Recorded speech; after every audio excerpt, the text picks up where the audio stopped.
First ever factory outlet, Chandanagar, Mukunda Jewelers. Opening soon. No making charges.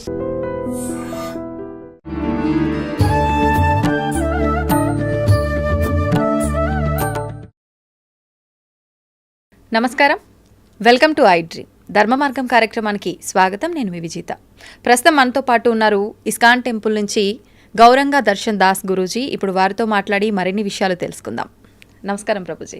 Hare Krishna. Prabhuji, ప్రతి ఒక్కరూ చెప్తుంటారు ఆధ్యాత్మిక మార్గంలో నడవాలి, దేవుణ్ణి ఆరాధించాలి, భక్తి మార్గంలో ఉండాలి అని చెప్పి.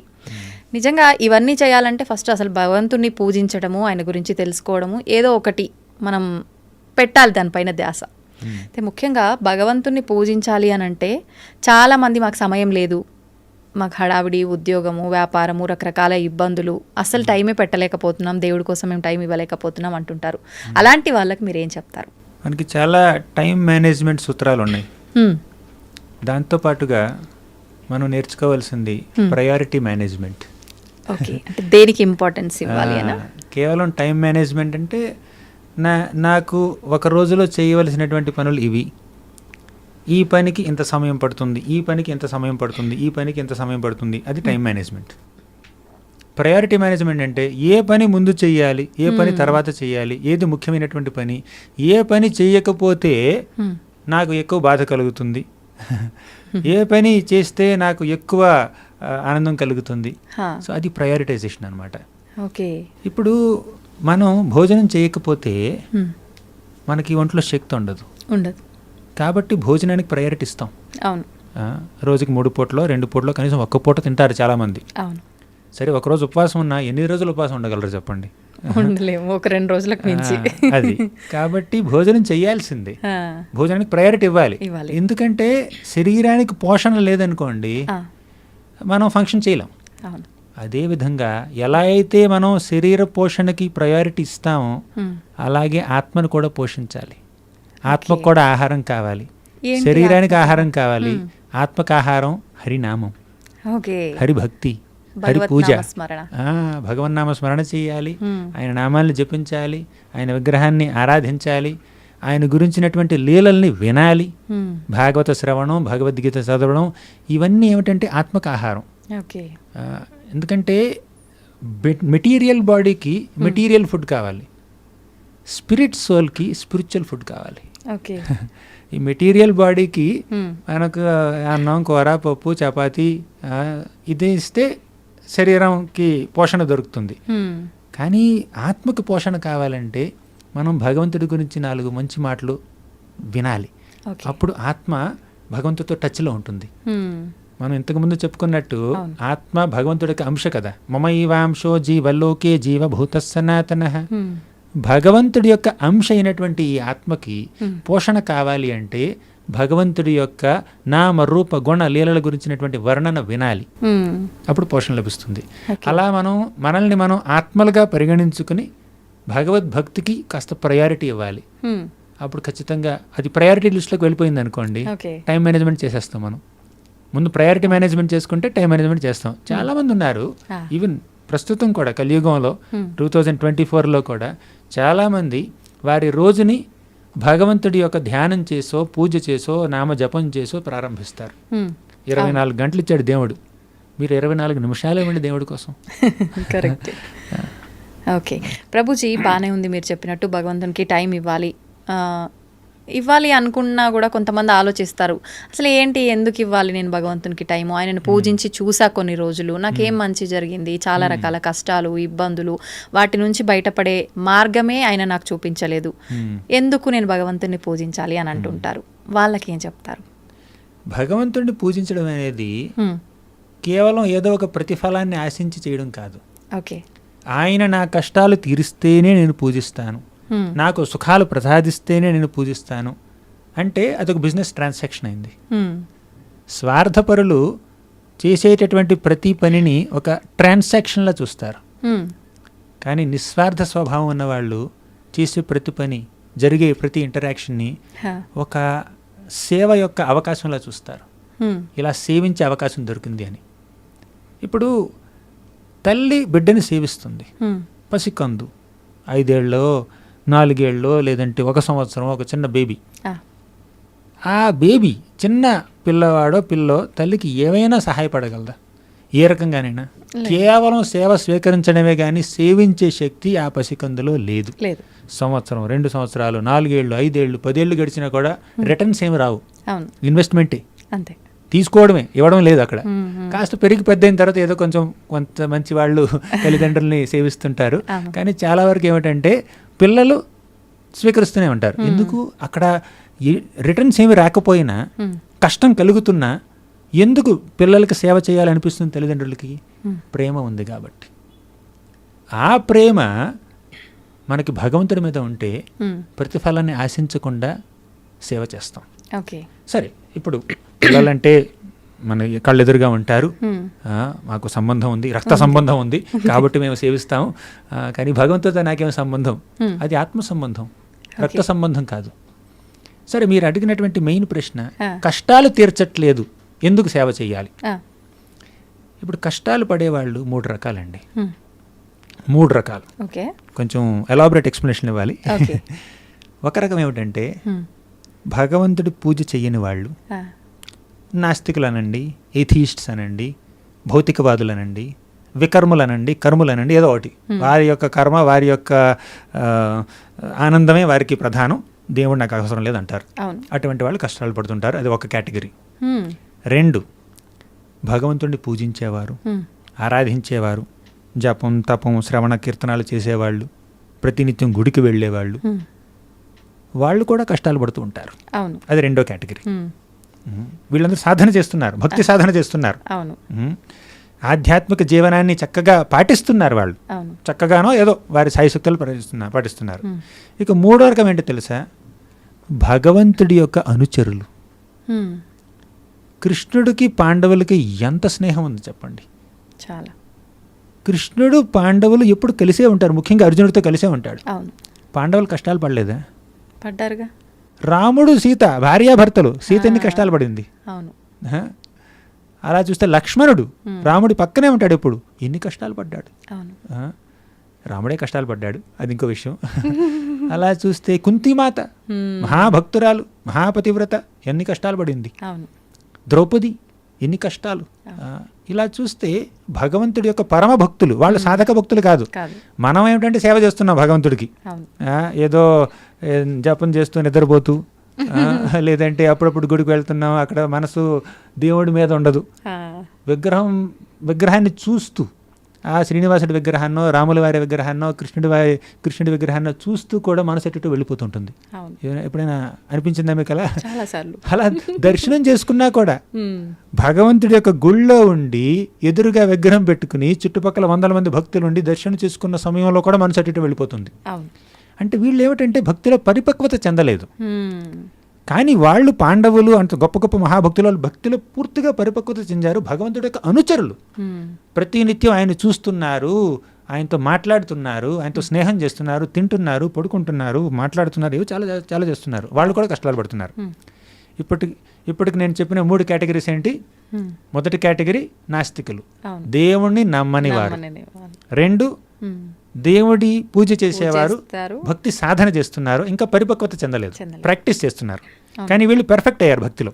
3వ కేటగిరీ ఏంటంటే భగవంతుడి యొక్క అనుచరులు. 3 కష్టాలు పడతారు ఈ ప్రపంచంలో. ఎందుకని కష్టాలు తప్పవా? చెప్తాను.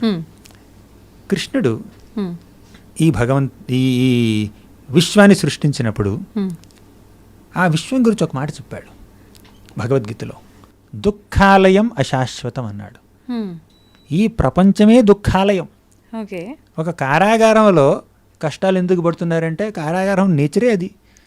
మీరు మిరపకాయ తిని తీగా ఉండాలంటే ఎలా ఉంటుంది చెప్పండి? ఉండదు, దాని తత్వమే అది. ఒక ఉప్పు గనిదికి వెళ్ళారు మీరు, అక్కడికి వెళ్ళి ఎక్కడికి వెళ్ళినా కూడా ఉప్పే కనిపిస్తుంది. పంచదార కనపడుతుందా? పటికి పంచదార కనపడుతుందా? బెల్లం కనపడుతుందా? ఏమన్నా పాలు కారుతాయా? లేదే, ఎక్కడికి వెళ్ళినా ఉప్పే ఉంటుంది. అదేవిధంగా ఈ భౌతిక ప్రపంచం అనేది డిజైన్ చేసిందే మనకి కష్టాలు కలిగించడం కోసం. నిందనస్తవ సత్కార న్యక్కారార్థం కళేవరం అన్నారు. ఈ కళేవరం దేనికి? ఈ మానవ దేహం అనే కాదు, ఈ భౌతిక దేహం దేనికి? నిందనస్తవ సత్కార న్యక్కార. అప్పుడప్పుడు నిందొస్తుంది, సత్కారం వస్తుంది. న్యక్కారం అంటే చీదరింపు, ఓకే. విసుక్కుంటారు మనల్ని, మనల్ని తక్కువ చేసి చూస్తారు, మాట లెక్క చేయరు. అది ఈ కష్ట సుఖాలు అనుభవించడానికే ఈ దేహం. ఇందులో కూడా కష్టాలు ఎక్కువ, సుఖాలు తక్కువ.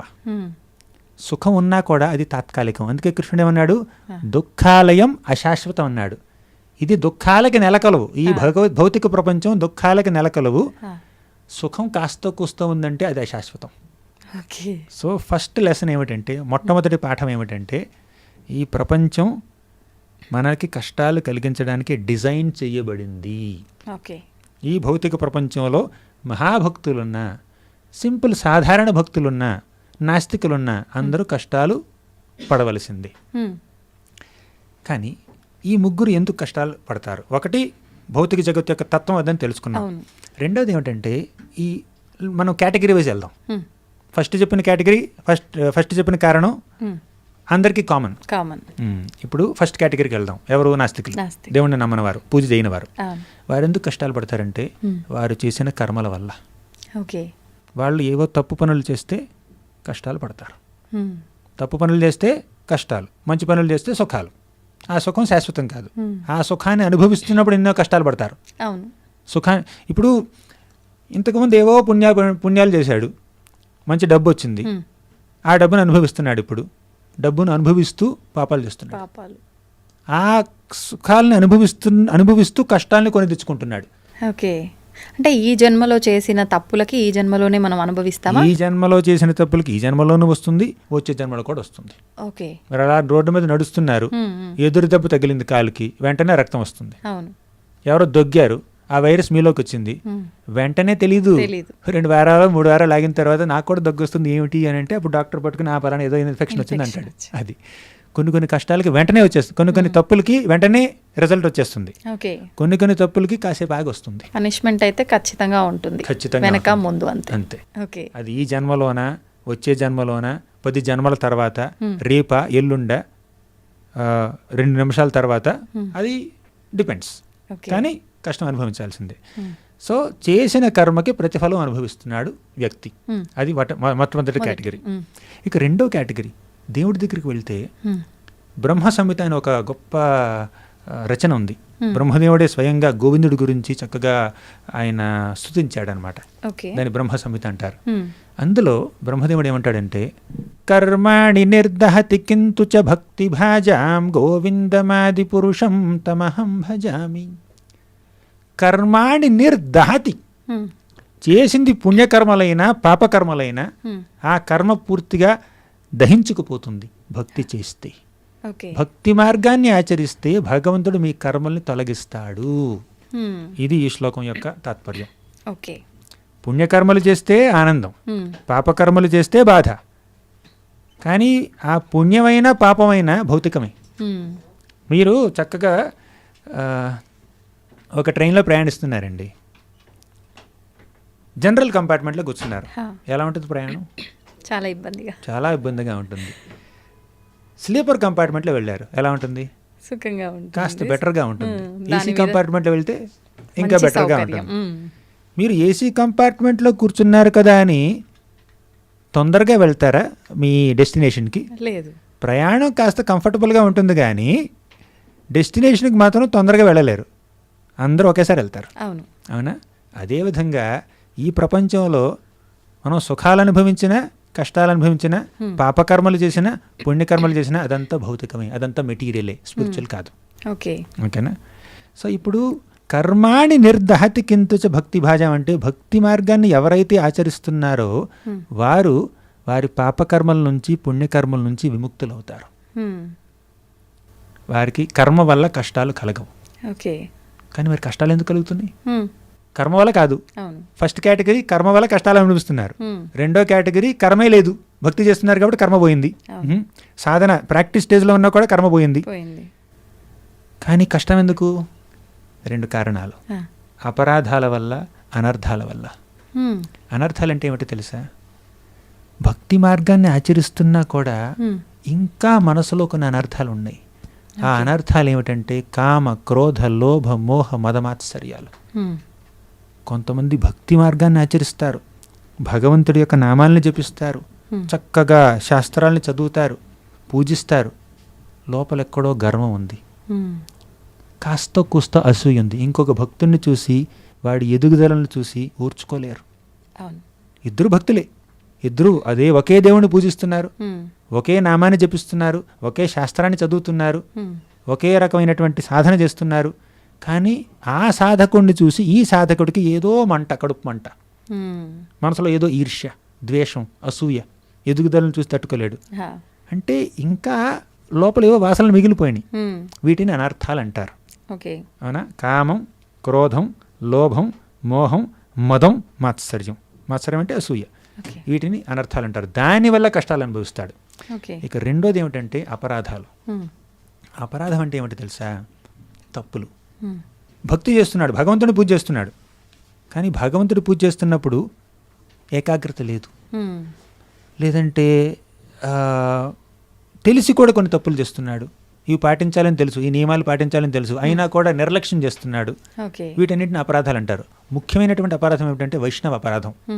వేరే వైష్ణవులు నిందిస్తే, నువ్వు విష్ణు పూజ చేస్తున్నావు బాగానే ఉంది, కానీ వేరే విష్ణు భక్తుడిని ఎందుకు నిందించాలి?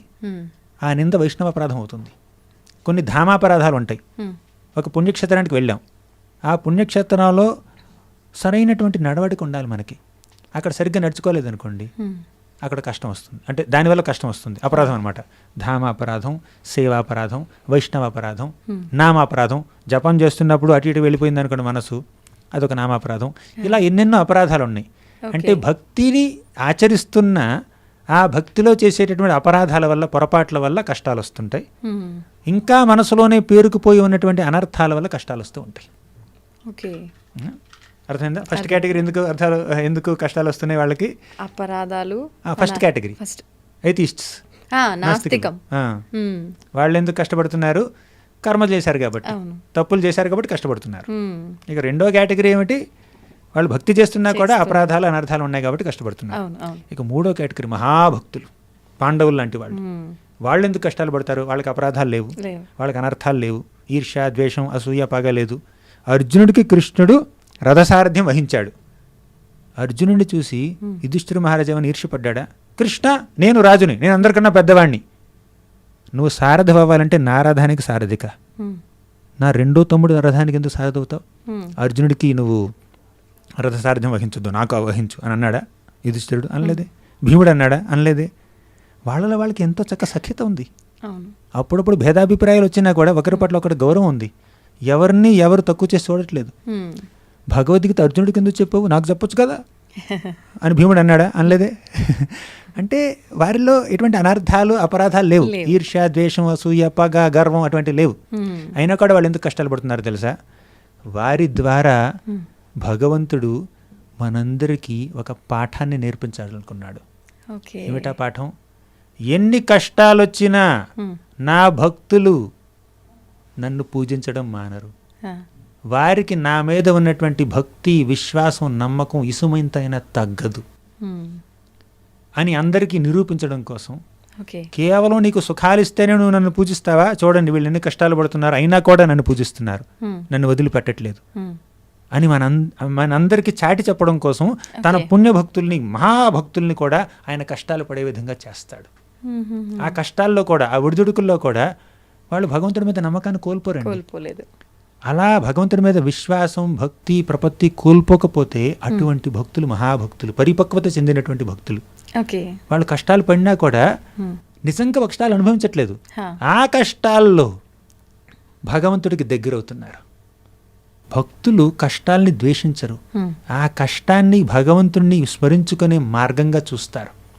కుంతిమాత ఏమందో తెలుసా? ఎన్ని కష్టాలు పడింది కుంతిమాత. మొదటి స్కందం నుంచి 2 పద్యాలు చెప్తాను.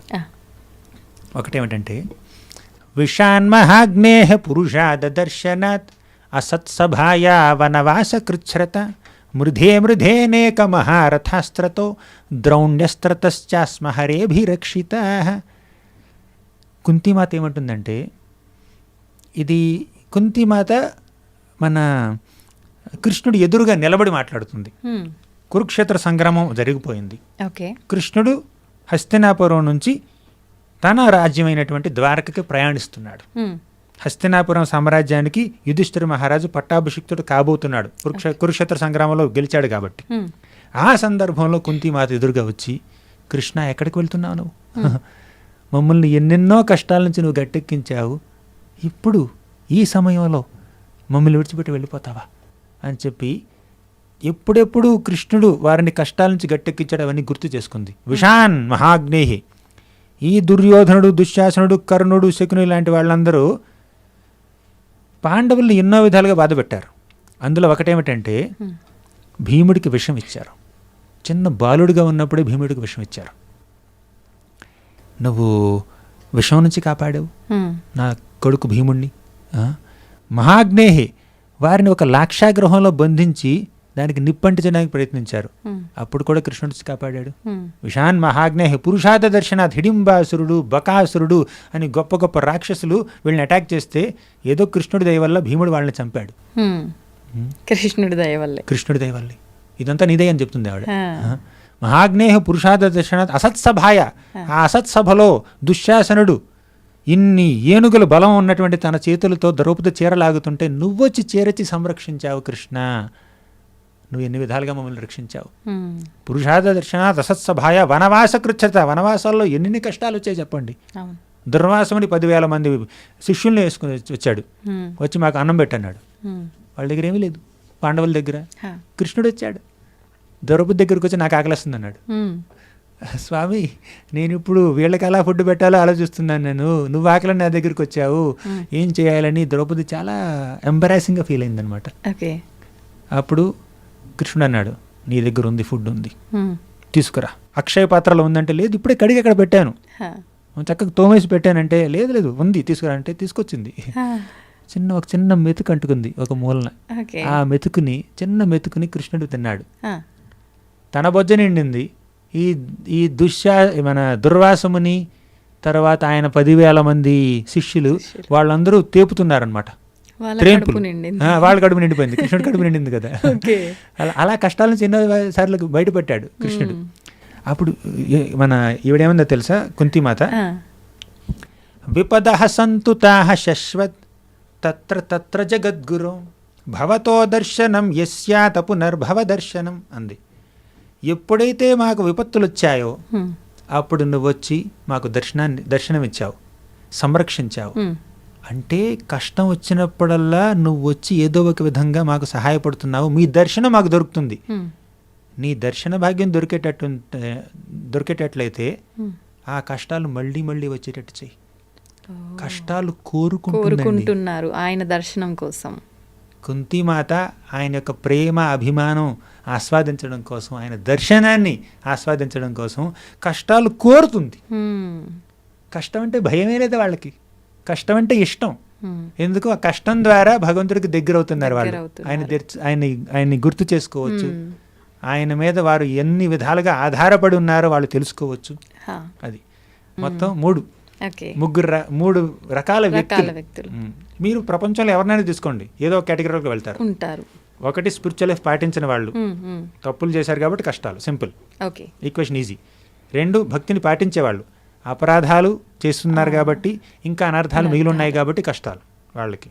ఇక్కడ భక్తులు బాగా పరిపక్వత చెందిన వాళ్ళు, ఎటువంటి అనర్థాలు లేవు, అపరాధాలు లేవు, పాపాలు లేవు, పుణ్యాలు లేవు. వాళ్ళు ఎందుకు కష్టపడతారు? కేవలం భగవంతుడు వారి ద్వారా అందరికి చాటి చెప్తున్నాడు, నమ్మకం కోల్పోరు అని. ఓకే.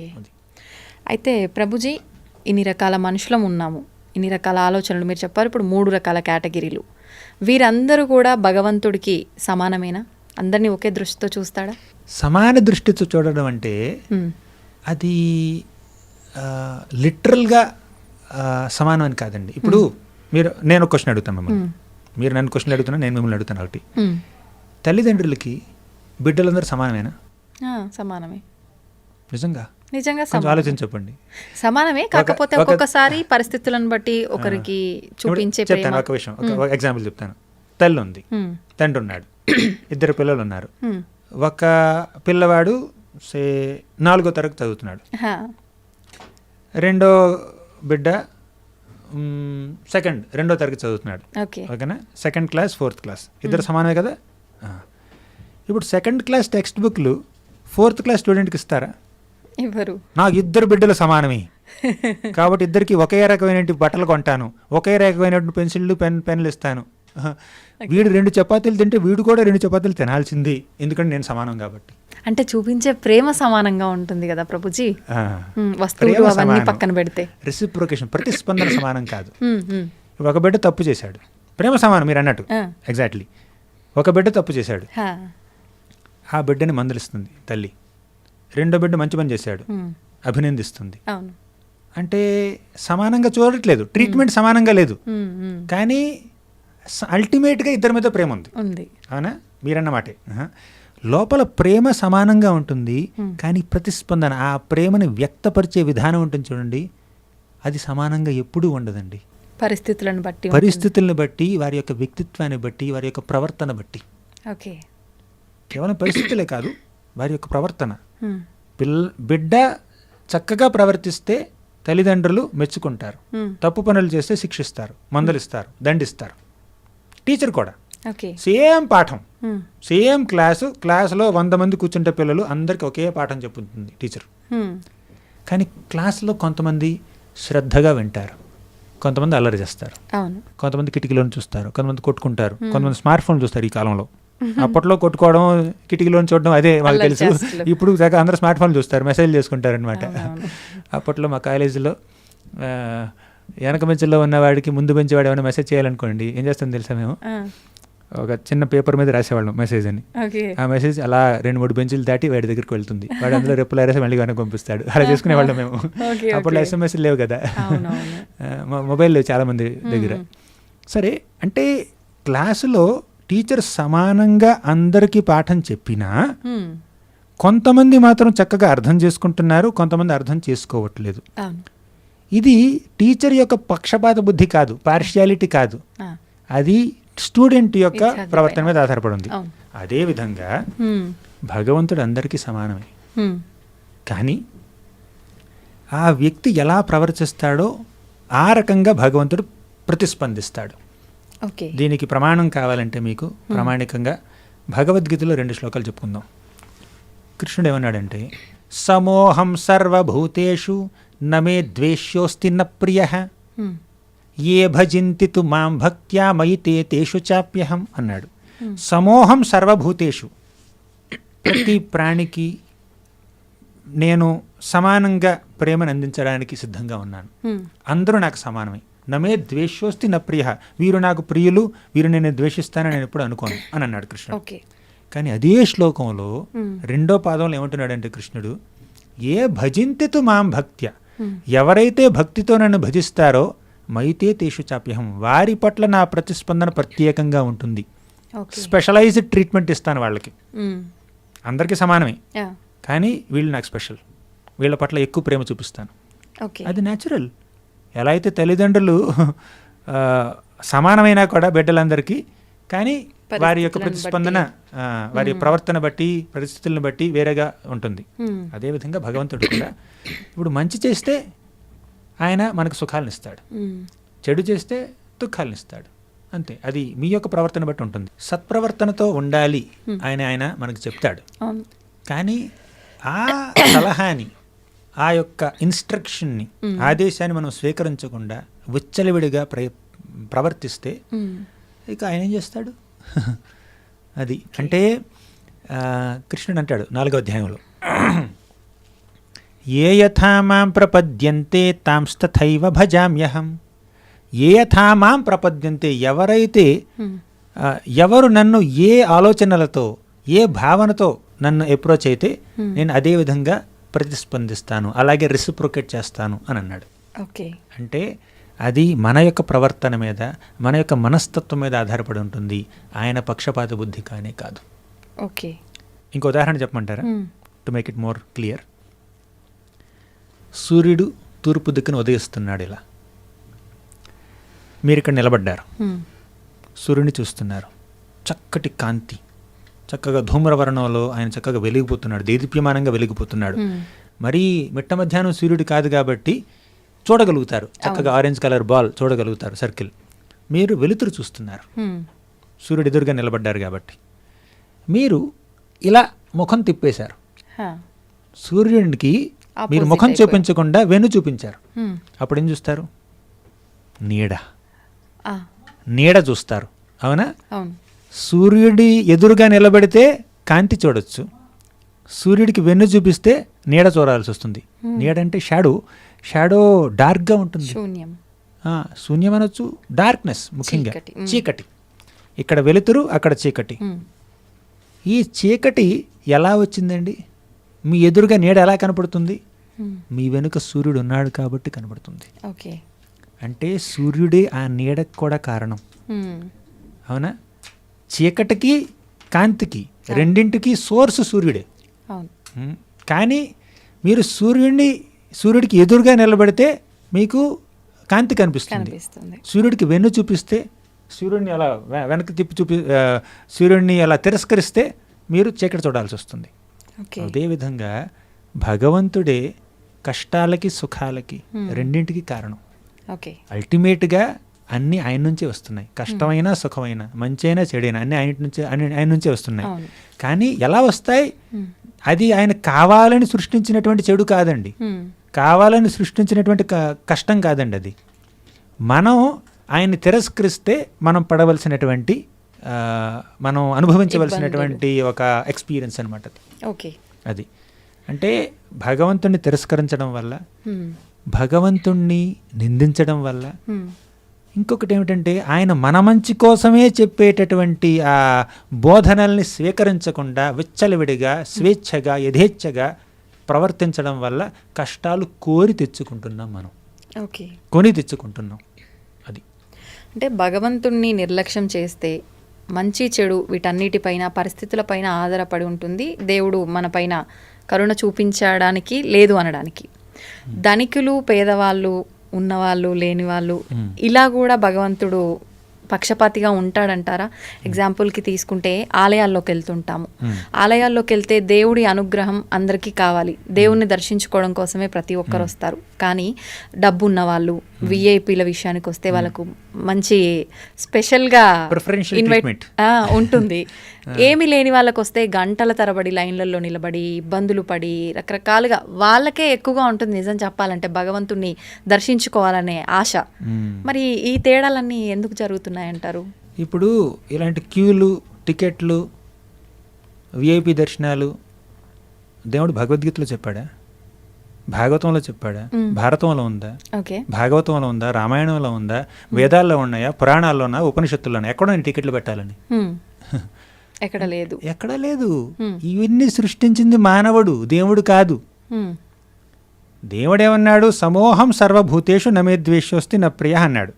కానీ ఏ భజంతితు మాం భక్త్యా మైతేతేషు చాప్యహం, అక్కడ ఏమిటంటే మనం భగవంతుడిని ఎలా అప్రోచ్ అవుతున్నామో దాని మీద ఆధారపడి ఉంటుంది ఆయన ప్రతిస్పందన. అంతవరకే చెప్పాడు. అందులో టికెట్లు లేవు, విఐపి దర్శనాలు లేవు. ఇదంతా మానవుడు సృష్టించింది అనమాట. ఇప్పుడు కొన్ని టెంపుల్స్లో ఉన్నాయండి ఇవి విఐపి దర్శనాలు, ఇవన్నీ అన్ని టెంపుల్స్లో ఉన్నాయా? నార్త్కి వెళ్ళండి, వృందావనానికి వెళ్తే కృష్ణుడు పుట్టినటువంటి ఆ ప్రదేశం వృందావనానికి వెళ్తే అక్కడ రాధా మదన్మోహన్ మందిరం ఉంది, రాధా గోవిందజీ మందిరం ఉంది, రాధా గోపీనాథ్ మందిరం ఉంది. కనీసం ఒక 5,000 టెంపుల్స్ ఉన్నాయండి అక్కడ బృందావనంలో. వెళ్ళారు ఎప్పుడైనా? వెళ్ళండి ఒకసారి. కనీసం 5,000 టెంపుల్స్ ఉన్నాయి. ఇంకా చాలా ప్రదేశాల్లో ఎన్నెన్నో గొప్ప గొప్ప ఆలయాలు ఉన్నాయి. అక్కడెక్కడ టికెట్లు ఉండవు, విఐపి దర్శనాలు ఉండవు.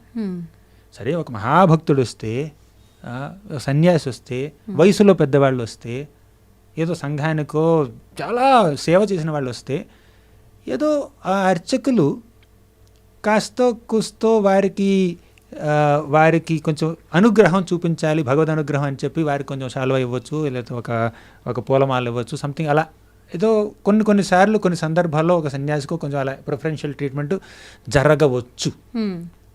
కొన్ని ఎక్సెప్షన్స్ అనుకుందాం మనం. ఏదో ప్రైమ్ మినిస్టరో చీఫ్ మినిస్టరో వస్తే కొంచెం వాళ్ళు క్యూలో నిలబడమని అనలేము మనం, పెద్దవాళ్ళు కాబట్టి, చాలా పనులని సంఘ సేవ చేస్తున్నారు కాబట్టి. అలా ఏమైనా కొన్ని ఎక్సెప్షన్స్ ఉండొచ్చు. కానీ కేవలం డబ్బున్న వాళ్ళకి మాత్రమే ఈ ప్రిఫరెన్షియల్ ట్రీట్మెంట్ అన్నాం అనుకోండి, అది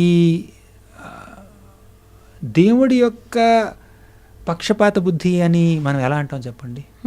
దేవుడిని ఎందుకు అక్కడికి లాగుతాం మనం? అంటే ఇది కరెక్ట్ కాకపోతే మానవులు ఇదంతా చేస్తున్నప్పుడు భగవంతుడు ఆపే ప్రయత్నం కూడా చేయాలి కదా. Very good.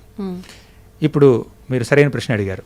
ఇంతకుముందు మీరు అడిగిన ప్రశ్నకి ఏమిటంటే సమాధానం, అది మ్యాన్ మేడ్ రూల్స్, ఇవన్నీ గాడ్ మేడ్ రూల్స్ కాదు, అది క్లియర్. ఇప్పుడు మనిషి ఇటువంటి రూల్స్ పెడుతున్నప్పుడు దేవుడు ఏం చేస్తున్నాడు? ఊరికి అలా విగ్రహంలో స్మైలింగ్ ఇస్తున్నాడా, ఇలా ఆశీర్వాదం ఇస్తున్నాడు, ఏమీ అడ్డుకోవట్లేదు ఏమిటి అని మీకు అనిపించవచ్చు. దీనికి సమాధానం ఏమిటో తెలుసా? భగవంతుడు సర్వస్వతంత్రుడు. అంటే ఆయన్ని ఆపేవారు ఎవరూ లేరండి, ఆయన అడ్డగించేవారు ఎవరూ లేరు. ఆయనకి ఏమనిపిస్తే అది చేస్తాడు. మత్తః పరతరం నాణ్యత్ కించిదస్తి ధనంజయ మయి సర్వమిదం ప్రోతం సూత్రే మణిగణా ఇవ. అంటే మత్తః పరతరం నాణ్యత, నన్ను మించినవాడు లేడు. భగవద్గీతలు అంటున్నాడు కృష్ణుడు. ఇది నేను చెప్పే శ్లోకాలని భగవద్గీతలో చాలా వరకు. మత్తః పరతరం నాణ్యత్ కించిదస్తి ధనంజయ, నన్ను మించినవాడు లేడు. ఈ ప్రపంచంలో ఉన్నటువంటి పదార్థాలని కానీ గొప్ప గొప్ప లోకాలని కానీ మీరు సూత్రంలో మణి, ఒక నెక్లెస్లో మణిలా మీరు ట్రీట్ చేయండి, కంపేర్ చేయండి. వాటిని మణిలు అనొచ్చు. ఆ మణులు ఇప్పుడు నెక్లెస్ వేసుకున్నారు అనుకోండి, ఇది కంఠిమాల, ఇందులో చాలా పూసలు ఉన్నాయి. ఈ పూసలన్నీ ఇలా ఉన్నాయి, వెనకాల ఒక సూత్రం ఉంది, దాన్ని ఏమంటారు, ఒక తాడు ఉంది, దారం ఉంది. ఆ దారం కృష్ణుడు. ఓకేనా? సృష్టిలో ఉన్నటువంటి ప్రతిదీ ఆయన మీద ఆధారపడి ఉంది అని చెప్పాడు ఆయన. ఆయన సర్వస్వతంత్రుడు. ఇప్పుడు సర్వస్వతంత్రుడు ఆయన. ఆయనలో అంశలం కదా మనం, ఆయనలో భాగాలం కదా. ఆయన సముద్రం అయితే మనం నీటి బిందులం కదా. నీటి బిందువు యొక్క టేస్ట్ ఎలా ఉంటుంది? ఉప్పగా ఉంటుంది. సముద్రం టేస్ట్ ఉప్పగానే ఉంటుంది. అదే పాల సముద్రంలోకి వెళ్ళామనుకోండి, పాల సముద్రంలో పాలు, ఆ పాల ఒక చిన్న గ్లాస్ పాలు తీసుకుని పక్కన పెట్టారనుకోండి, ఈ పాలకి ఆ పాలకి ఉన్నటువంటి లక్షణాలు సేమ్ ఉంటాయి, కెమికల్ కాంపోజిషన్ సేమ్గా ఉంటుంది. అవునా? అదేవిధంగా భగవంతుడు సర్వస్వతంత్రుడు కాబట్టి ఆయనలో అంశలమైనటువంటి మనం కూడా కాస్త కూస్త స్వతంత్రత కలిగి ఉన్నాం. మనలో కూడా స్వాతంత్రత ఉంటుంది. ఆ స్వతంత్రతతో, ఆ స్వేచ్ఛతో, ఆ ఫ్రీవిల్తో, ఆ మైన్యూట్ ఇండిపెండెన్స్తో మనం మంచి పని చేయొచ్చు, చెడ్డ పని చేయొచ్చు. చెడ్డ పని చేస్తే ఆయన అడ్డుకుంటాడు. ఎలా అడ్డుకుంటాడో తెలుసా? ఫోర్స్ఫుల్గా కాదండి, మనసులో పరమాత్మగా ఉన్నాడు కాబట్టి చెడ్డ పని చేసే వాళ్ళకి మా లోపల నుంచి ఒక వాయిస్ వస్తుంది, చెయ్యొద్దు, చెయ్యొద్దు, తప్పు, ఇలా చెయ్యొద్దు, సిగరెట్టు తాగితే మంచిది కాదు, తాగొద్దు, అనవసరంగా మద్యపానం చేయొద్దు, అబద్ధాలు చెప్పొద్దు, మోసం చేయొద్దు, ఎవరిని కించపరచొద్దు అని మనసులో ఏదో ఒక వాయిస్ వస్తుంది ప్రతి వ్యక్తికి. ఆ వాయిస్ని ఇగ్నోర్ చేసి వీడు ఆ చెడ్డ పని చేస్తాడు. అలా ఇగ్నోర్ చేసినప్పుడు ఫోర్స్ఫుల్గా అడ్డుకోడండి భగవంతుడు. ఎందుకంటే భగవంతుడు కావాలంటే ప్రతి ఒక్క వ్యక్తిని పరిశుద్ధంగా మార్చొచ్చు ఆయన. అలా మారిస్తే మనం బొమ్మలం అవుతాం, యంత్రాలం అవుతాం, వ్యక్తులం కాదు, ప్రాణులం కాదు, జీవులం కాదు. మనకి ఉన్నటువంటి ఆ స్వేచ్ఛ మనల్ని జీవులుగా, మనం జీవులం కాబట్టి మనకు స్వేచ్ఛ ఉంటుంది. ఆ స్వేచ్ఛ మన నుంచి తీసేసామనుకోండి మనం మెషిన్లో అయిపోతాం. ఆర్డినరీ హిప్నటిస్టులు ఉంటారు చూడండి ఈ ప్రపంచంలో, ఇలా ఏదో అంటారు, ఏదో చేసేసి మీ మనసును మార్చేసి వారు మీ నుంచి ఏం కోరుకుంటున్నారో మీరు అదే విధంగా ప్రవర్తించే విధంగా వాళ్ళు చేయగలుగుతారు. ఓకేనా? ఆ పని భగవంతుడు చేయలేడా? చేయగలడు, కానీ చేయడు. అలా చేస్తే మనం విషయం అవుతాం, బొమ్మలం అవుతాం. ఆత్మలం ఎలా అవుతాం? ఆత్మ అంటే స్వేచ్ఛ ఉండాల్సిందే. పరమాత్మకి స్వేచ్ఛ ఉంది, సంపూర్ణ స్వేచ్ఛ ఉంది. ఆత్మకి స్వేచ్ఛ, కాస్త కూస్త స్వేచ్ఛ ఉంది. ఆ కాస్త స్వేచ్ఛని మనం సద్వినియోగం చేసుకుంటే మనకు సుఖాలను ఇస్తాడు భగవంతుడు. దుర్వినియోగం చేస్తే కష్టాలను ఇస్తాడు. మనం దుర్వినియోగం చేస్తున్నాం కాబట్టి అడ్డుకోవడానికి ప్రయత్నిస్తాడు కొంతవరకు, కానీ ఫోర్స్ఫుల్గా అడ్డుకోడు. వెయిట్ చేస్తాడు, ఇంకో ఛాన్స్ ఇస్తాడు. మనం తప్పు చేస్తే బాధపడతాడు ఆయన. దుర్యోధనుడికి ఎన్ని అవకాశాలు ఇచ్చాడు కృష్ణుడు. స్వయంగా పూర్ణ పురుషోత్తమ భగవానుడైనా కూడా, స్వయంగా దేవాదిదేవుడైనా కూడా స్వయంగా హస్తినాపురానికి వెళ్ళి ఆ సభ మధ్యలో దుర్యోధనుడిని యాచించాడు కృష్ణుడు. పాండవులకి సంక్రమించవలసినటువంటి రాజ్యాన్ని నువ్వు ఇచ్చేయి అన్నాడు. కనీసం అర్ధరాజ్యాన్ని ఇవ్వు, కాకపోతే 5 ఏళ్ళు ఇవ్వు, 5 గ్రామాలు ఇవ్వు చాలన్నాడు. కానీ దుర్యోధనుడు ఏమన్నాడు? 5 గ్రామాలు పక్కన పెట్టు, అర్ధరాజ్యం పక్కన పెట్టు, సూది మన మోపినంత స్థలం కూడా నేను ఇవ్వను అని గర్వంతో తిరస్కరించాడు. అక్కడ తాగలేదు. ఈ దుర్యోధనుడు కృష్ణుడిని బంధించడానికి ప్రయత్నించాడు, అరెస్ట్ చేయడానికి ప్రయత్నించాడు. కానీ కృష్ణుని ఎవరు అరెస్ట్ చేస్తారు చెప్పండి? కృష్ణుని అరెస్ట్ చేయలేకపోయాడు. కాకపోతే దుర్యోధనుడికి ఎన్నో అవకాశాలు ఇచ్చాడు కృష్ణుడు.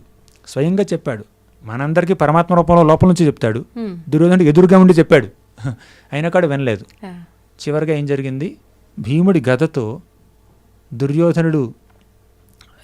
దుర్యోధనుడి తొడ విరిగి అలా ఒక పెద్ద రక్తం నిండినటువంటి ఆ ప్రదేశంలో అలా పడిపోయి ఉంటే ఆ దుర్యోధనుడు చూసి కృష్ణుడికి బాధ కలిగింది. ఎన్ని అవకాశాలు ఇచ్చాను నీకు, నీ యొక్క స్వతంత్రతని, నీ యొక్క స్వేచ్ఛని, నీ యొక్క అధికారాన్ని ఇన్ని విధాలుగా దుర్వినియోగం చేశావు, ఇప్పుడు అనుభవించు. కానీ నువ్వు ఇలా అనుభవించడం నాకు ఇష్టం లేదు, అది నీకిష్టం కాబట్టి, నువ్వు ఇష్టం వచ్చినట్టు ప్రవర్తించావు కాబట్టి ఇలా అనుభవిస్తున్నావు, నువ్వు ఇంకేం చేస్తాను. ఆయన లోపల బాధపడ్డాడు. ఇప్పుడు తల్లి కానీ తండ్రి కానీ పిల్లల్ని దండిస్తే అది ద్వేషంతో దండించడం కాదండి, కూడా మరీ అల్లరి చేస్తున్నాడు కాబట్టి, పిచ్చి పిచ్చి పెంకి పనులు చేశాడు కాబట్టి అప్పుడప్పుడు ఒక దెబ్బ ఇవ్వచ్చు, పడుతుంది. నేను ఎన్నిసార్లు దెబ్బలు తిన్నాను అలాగా, దెబ్బలు తింటుంటాం. మీరు అల్లరి ఎక్కువ చేసేవాళ్ళైతే ఏదో ఒకటి అల్లరి చేసినప్పుడు దెబ్బలు పడుతుంటాయి. కానీ కొట్టడం తల్లికి ఇష్టం లేదండి, తండ్రికి ఇష్టం ఉండదు, తప్పక కొడుతున్నారు. అదేవిధంగా అది అవకాశాలు ఇచ్చిన తర్వాత కొడుతున్నారు, వెంటనే కొట్టరు, చెప్తారు, సామరస్యంగా చెప్తారు, ఒక 2 సార్లు 3 సార్లు చెప్తారు, అప్పుడు ఒక దెబ్బ వేస్తారు కంట్రోల్ చేయడం కోసం. అదేవిధంగా భగవంతుడు కూడా అవకాశాలు ఇస్తున్నాడు. ఇప్పుడు వీళ్ళు తప్పులు చేస్తుంటే వాళ్ళని ఎందుకు ఆపట్లేదు, భగవంతుడు అవకాశం ఇస్తున్నట్టు. అలా అవకాశాలు ఇస్తూ ఉంటాడు. ఏదో ఒక రోజు వాళ్ళు గట్టిగా పనిష్మెంట్ ఉంటుంది, ఫుల్గా పనిష్మెంట్ ఉంటుంది, కావాల్సినంత ఉంటుంది. ఇక కలియుగంలో ఇటువంటి వ్యక్తులు చాలా చాలా ఉంటారు, చాలామంది ఉంటారు. ఏం జరుగుతుందంటే కలియుగం చివరిలో ఇంకా భగవంతుడు అవకాశాలు ఇవ్వడం, వెయిట్ చేయడం, సహనం, ఓర్పు అదేం ఉండదండి అక్కడ. ఇంకా 4,27,000 సంవత్సరాల తరువాత మొత్తం కలియుగం యొక్క డ్యూరేషన్ ఎంతో తెలుసా, 4,32,000 సంవత్సరాలు. అందులో ఇప్పటికి ఒక 5,000 సంవత్సరాలు దాదాపు గడిచిపోయింది. ఇంకా 4,27,000 సంవత్సరాల తర్వాత భగవంతుడు కల్కి అవతారం దాల్చి ఇక్కడ అంతా ఇక ప్రీచింగ్ లేదు, షాపింగే, టీచింగ్ ఉండదు, షాపింగ్ అంతే. అంతే, కరెక్ట్. బ్యాట్ అసలు అంటుకుంటుంది అంతే. ఇప్పుడు ఇదంతా ఫుల్ స్లాషింగ్ అనమాట. మరైతే ప్రభుజీ, నాకు మీరు ఈ టాపిక్ తెచ్చారు కాబట్టి ప్రజెంట్ జరిగే ఈ జల ప్రళయాలు, ఇవన్నీ విధ్వంసాలు జలానికి సంబంధించి చూస్తున్నాం కదా, ఇవన్నీ జరగటం వల్ల ఇంకా ముందు పెద్ద పెద్దవి రాబోతున్నాయి, బ్రహ్మంగారి కాలజ్ఞానంలో ఇవి రాసున్నాయి, కలియుగం అంతమైపోతుంది అతి త్వరలో అంటున్నారు కదా, దాని గురించి ఏం చెప్తారు? అతి త్వరలో అంటే 4,27,000 సంవత్సరాలు అతి త్వరలో అంటే అతి త్వరలోనే కాదు, అది కాదంటే కాదు, కానీ కౌంట్ మాత్రం క్లియర్. 4,27,000 సంవత్సరాలు అది అతి త్వరలో అని మీకు అనిపిస్తే అతి త్వరలో అయిపోతుంది అంతం. ఓకే, మనం ఏ రకంగా భావిస్తే ఆ రకంగా. యాక్చువల్గా ఎటర్నల్ టైం ఉంటుంది చూడండి, దాంట్లో చూస్తే ఈ 4,32,000 సంవత్సరాలు ఇది it's like a fraction of second. అది అతి త్వరలో ఇంకా ఎన్నెన్ని జన్మలు ఎత్తాల్సింది ఉందో దీంట్లో. ఎత్తవలసిన అవసరం లేదు, భక్తి మార్గాన్ని ఆచరించండి, భగవద్ధామం చేరుకోండి, ఇంకా జన్మ ఎత్తాల్సిన పనే ఉంది. ఎందుకంటే మళ్ళీ జన్మ ఎత్తామనుకోండి ఏమేమి చూడాల్సి వస్తుందో తెలీదు. ఇప్పుడు నా చిన్నప్పటి నుంచి ఇప్పటికే ఈ జస్ట్ 2-3 దశాబ్దాల్లో ఈ ప్రపంచంలో ఎన్ని మార్పులు చూశాను, మనుషుల యొక్క ప్రవర్తనలో ఎన్ని మార్పులు చూశాను, వారి యొక్క మనస్తత్వంలో ఎన్ని మార్పులు చూసాం.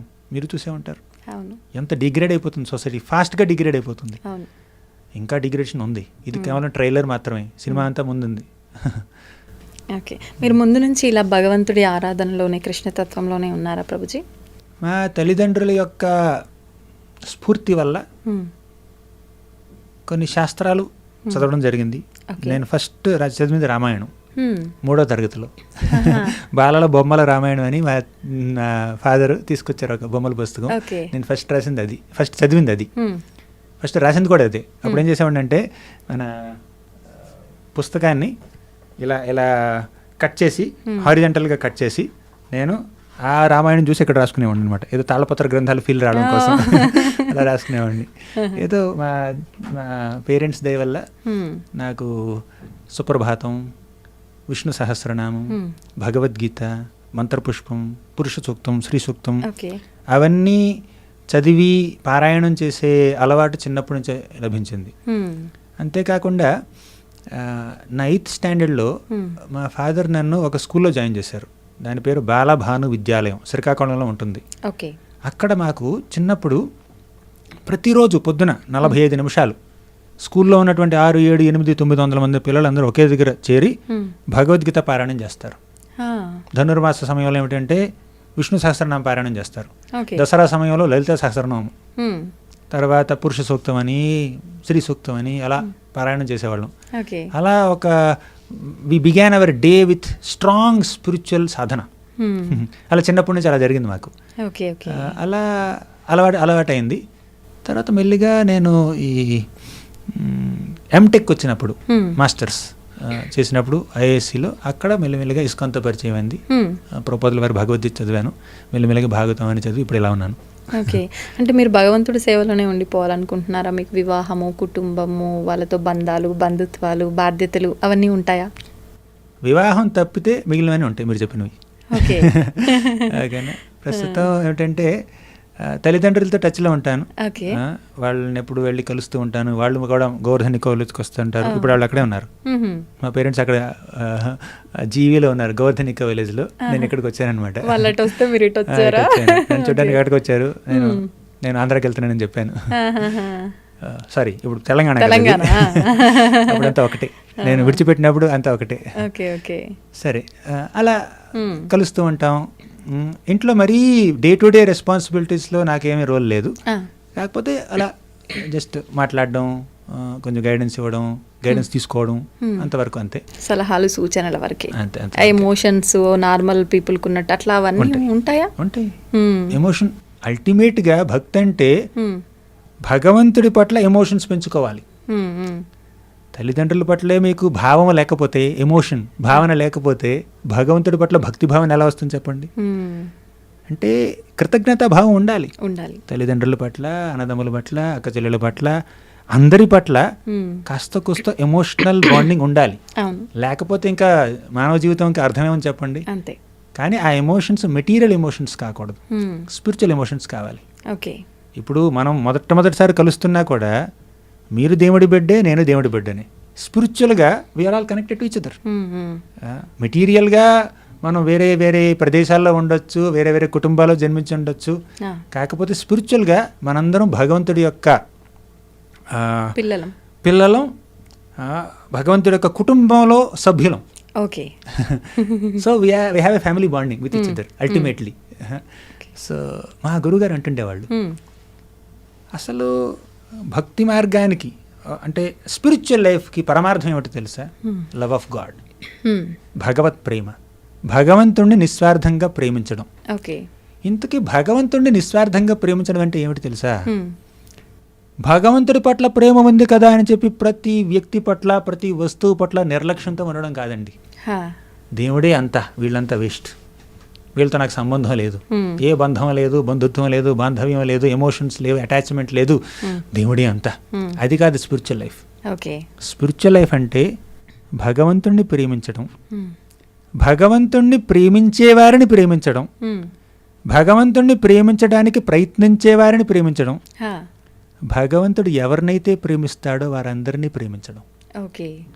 భగవంతుడు ఎవరిని ప్రేమించడు చెప్పండి? భగవంతుడు ఎవరిని ప్రేమించడు? ప్రతి వ్యక్తిని ప్రేమిస్తాడు, ఎందుకంటే అందరూ ఆయన బిడ్డలే కాబట్టి. ఇప్పుడు మనం భగవంతుడిని ప్రేమిస్తే, ఆయన తన బిడ్డలందరినీ ప్రేమిస్తే, మనం వేరే భగవంతుడి బిడ్డల్ని ఎలా ద్వేషిస్తాం చెప్పండి? అలా ద్వేషిస్తే నేను భక్తుడిని ఎలా అవుతాను, భగవంతుడి యొక్క ప్రేమికుడిని ఎలా అవుతాను చెప్పండి? సో స్పిరిచువల్ లైఫ్ అంటే this a wholesome definition. Love of God means loving God, loving those who are loving God, loving those who are trying to love God, loving those whom God loves. అది ఇది spiritual life యొక్క పరమార్థం. Okay Prabhuji, ఒక question, ఇప్పుడు మీరు మాట్లాడిన ఆ conversation బట్టి నాకు ఒక క్వశ్చన్ అడగాలనిపించింది. ఏంటంటే ఇప్పుడు భగవంతుడి కోసం ఆలయాలకు వెళ్ళినప్పుడు కొన్ని లక్షలకు తగ్గిన సంపద ఏదైనా వస్తువు రూపంలో కానీ ధనం రూపంలో కానీ హుండీలలో వేస్తూ ఉంటారు. భగవంతుడేమి వాళ్ళని అడగడు, కానీ వాళ్ళ భక్తి కొద్దో కృతజ్ఞతో ఏదో రకంగా ఇస్తుంటారు. ఆ మనిషికి చాలా భక్తి ఉంటుంది భగవంతుడి పైన. అయితే సాటి మనిషి, అదే మనిషిని ఒక తోటి మనిషి, ఫ్రెండో ఎవరో ఒకరు వచ్చి నేను ఆపదలో ఉన్నా, చాలా కష్టాల్లో ఉన్నా, చాలా ఎమర్జెన్సీ ఉన్నా అన్నా కూడా రూపాయి కూడా దానం చేయరు, సహాయం చేయరు. నిజంగా వీళ్ళకి ఎంత భక్తి ఉన్నా భగవంతుడు ఇటువంటి వారిని మెచ్చుతాడంటారా? ఇది భక్తి అంటారా? అంటే సాటి మనిషి ఇబ్బందుల్లో ఉన్నప్పుడు సహాయం చేయడమే నిజంగా మానవ లక్షణం కదా, అదే భగవంతుడు మెచ్చుతాడని కూడా పెద్దలు అంటుంటారు కదా. ఏం చెప్తారు దాని గురించి మీరు? భగవంతుడు మన నుంచి పెద్ద పెద్ద కానుకలు, సంపద, వజ్రాలు, వైఢూర్యాలు ఆశిస్తున్నాడా అంటే లేదండి, ఒక్క మాటలో లేదు. ఆయన ఆయన లక్ష్మీపతి. మనం ఇచ్చే కాస్త లక్ష్మి ఆయన ఏం చేసుకుంటాడు చెప్పండి. ఇప్పుడు 9వ అధ్యాయం భగవద్గీతలో కృష్ణుడు ఏమంటాడంటే, పత్రం పుష్పం ఫలం తోయం యో మే భక్త్యా ప్రయచ్చతి తదహం భక్త్యుపహృతం అశ్నామి ప్రయతాత్మనః అన్నాడు. పత్రం అంటే ఒక చిన్న ఆకు, పుష్పం ఫ్లవర్, పువ్వులు, పత్రం పుష్పం ఫలం ఒక పండు, తోయం నీరు. పత్రం పుష్పం ఫలం తోయం యోమే భక్త్యా ప్రయచ్చతి. ఇంత సింపుల్ ఆఫరింగ్స్ భక్తితో కనుక మీరు నివేదిస్తే ఆయన స్వీకరిస్తాడు. భక్తి లేదనుకోండి, వజ్రాలు ఇచ్చినా వైఢూర్యాలు ఇచ్చినా ఆయనకు రుచించవు, అవి ఆయన ఇంప్రెస్ చేయలేవు. కాబట్టి భగవంతుడు మన నుంచి పెద్ద పెద్ద వస్తువులు ఏమీ ఆశించట్లేదు, అది క్లియర్. ఓకే. ఇక మీరు కంపారిజన్ ఒకటి చేశారు. అవును, దేవుడికి ఇన్ని కానుకలు ఇస్తారు, పేదవాళ్ళకి మాత్రం కానుకలు ఇవ్వరు, అంటే వారికి సహాయం చేయరు అంటారు. సహాయం చెయ్యాలి, కానీ ఎదుటి అంటే కష్టాల్లో ఉన్నటువంటి ఒక వ్యక్తికి సహాయం చేయడం అనేది అది మానవత్వం, అది సబబే. కాకపోతే దీన్ని మీరు దీంతో ఎందుకు కంపేర్ చేస్తున్నారు? భగవంతుడితోనా? భగవంతుడికి ఇచ్చే కానుకలతో పేదవాళ్ళకి చేయవలసినటువంటి సహాయాన్ని ఎందుకు కంపేర్ చేయాలి? ఇప్పుడు చాలామంది రెస్టారెంట్లోకి వెళ్తుంటారు. అవును, బయట చిన్న చిన్న హోటల్లో మీరు 10 రూపాయలు 20 రూపాయలు ఇచ్చి 2 ఇడ్లీ తినొచ్చు, అక్కడ రెస్టారెంట్లో 200 వేస్తాడు బిల్లు, అంతే. ఓకేనా? పెద్ద తేడా కూడా ఏముండదు. ఏముండదు. ఉన్నా కూడా ఈజ్ ఇట్ వర్త్?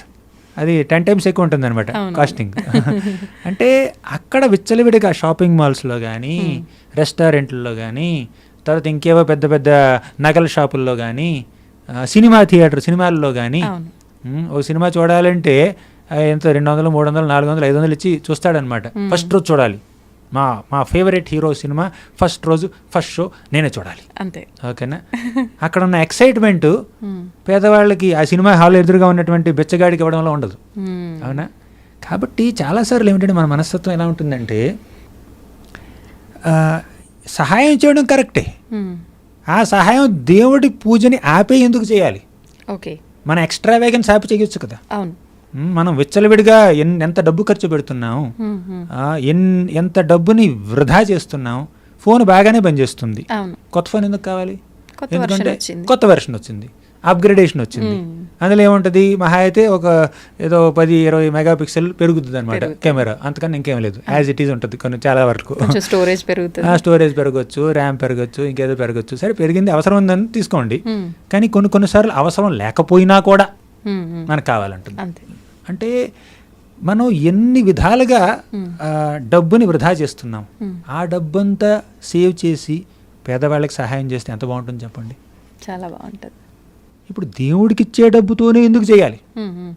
ఒకటి, దేవుడు ఆశించట్లేదు, ఏదో భక్తి కొలది వాళ్ళు సమర్పిద్దాం అనుకున్నారు, బాగానే ఉంది, కరెక్టే. కానీ వేరే చోట్ల చాలా అనవసరమైన ఖర్చు జరుగుతుంది కదా, అదంతా డైవర్ట్ చేద్దాం.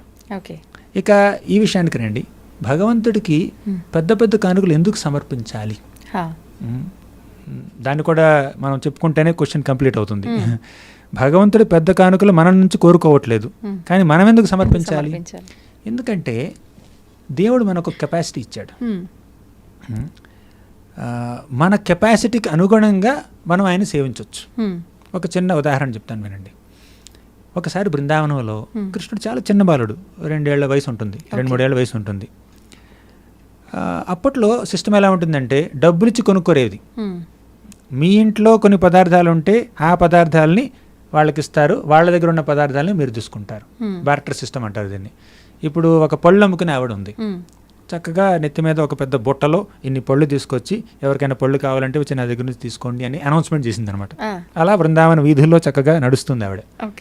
అప్పుడు కృష్ణుడు చూశాడు, నా తల్లిదండ్రులు చాలాసార్లు ధాన్యం ఇచ్చి పళ్ళు తీసుకున్నారు, ఇప్పుడు నేను ఆ పని చేస్తానని చెప్పి కృష్ణుడు తన చిన్న చిన్న చేతులతో కాస్త ధాన్యాన్ని చేతిలో తీసుకుని అలా పరిగెత్తుకుంటూ ఎంతో ఈగర్నెస్తో ఎక్సైట్మెంట్తో పరిగెత్తుకుంటూ వెళ్ళాడు ఆ పళ్ళు అమ్ముకునే ఆవిడ దగ్గరికి. అసలే చిన్న చేతులు, ఉన్న ధాన్యమే చాలా తక్కువ, పరిగెత్తుకుంటూ వెళ్ళాడు కాబట్టి ఉన్న ధాన్యం కాస్త కింద పడిపోయింది, 4 గింజలు మిగిలినాయేమో.